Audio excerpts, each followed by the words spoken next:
هل تساءلت يوما ماذا كان سيعمل رونالدو لو لم يحترف كرة القدم ويصبح نجما عالميا وسط أساطير الساحرة المستديرة؟ نعم، هذا ما سنفعله في هذا الفيديو، إذ سنتخيل 10 وظائف بديلة لرونالدو من خلال هواياته المفضلة. كابتن طيار. يبدو أن البرتغالي كريستيانو رونالدو كان يتمنى أن يصبح طيارا في حالة عدم احترافه كرة القدم، حيث سبق أن نشر عبر حسابه الخاص على تويتر صورة له مرتديا القبعة الخاصة بالطيارة داخل حجرة القيادة وكأنه يقود الطائرة، وعلق على الصورة قائلا: طيار لبضعة ساعات. الصيد. يهوى رونالدو ممارسة هواية الصيد، وكثيرا ما نشر صورا له من رحلات الاستجمام وهو يصطاد الأسماك في البحر كما يصطاد الأهداف في الملاعب. لاعب بيسبول. رونالدو لا يكتفي بعشق لعبة البيسبول بل يجيد أيضا لعبها، حيث أظهر مهارات محترمة في هذه اللعبة عند مشاركته سابقا في مباراة استعراضية بالولايات المتحدة.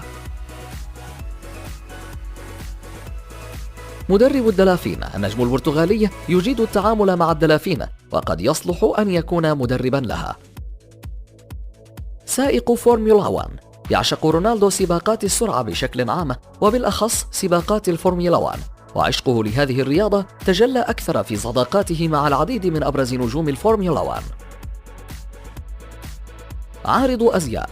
يهوى رونالدو عالم الموضة والأزياء، وقد تحول إلى نجم مميز في الميدان، وكان البرتغالي قد سئل سابقا إن كان سيواصل مسيرة في عالم الكرة بعد الاعتزال كمدرب أو مسير، لكنه أجاب بالنفي مفضلا الاستمرار كعارض أزياء لأنه يعشق هذه المهنة. رجل أعمال.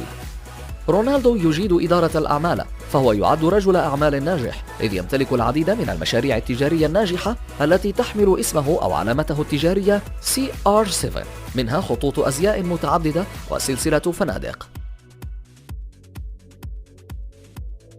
طباخ. يجيد رونالدو الطبخ ويعتز بذلك، إذ قام في العديد من المرات بنشر صوره على مواقع التواصل وهو يستعرض مهارته داخل المطبخ. عازف على الدرامز. رونالدو يجيد العزف على الدرامز وتعد من هواياته المفضلة، كما يحب أيضا الغناء. نجم فنون قتالية. يمتلك رونالدو المقومات الأساسية لاحتراف أي رياضة قتالية سواء الملاكمة أو غيرها، إذ أثبت أكثر من مرة بأنه يمتلك قوة تحمل كبيرة عند تعرضه لضربات من الخصوم أو نزيف، كما أنه يمتاز بين نجوم الكرة بامتلاكه جسما رياضيا قويا، هذا إضافة لعشقه الكبير للرياضات القتالية، فهو يمتلك العديد من الأصدقاء من المقاتلين المشاهير حول العالم.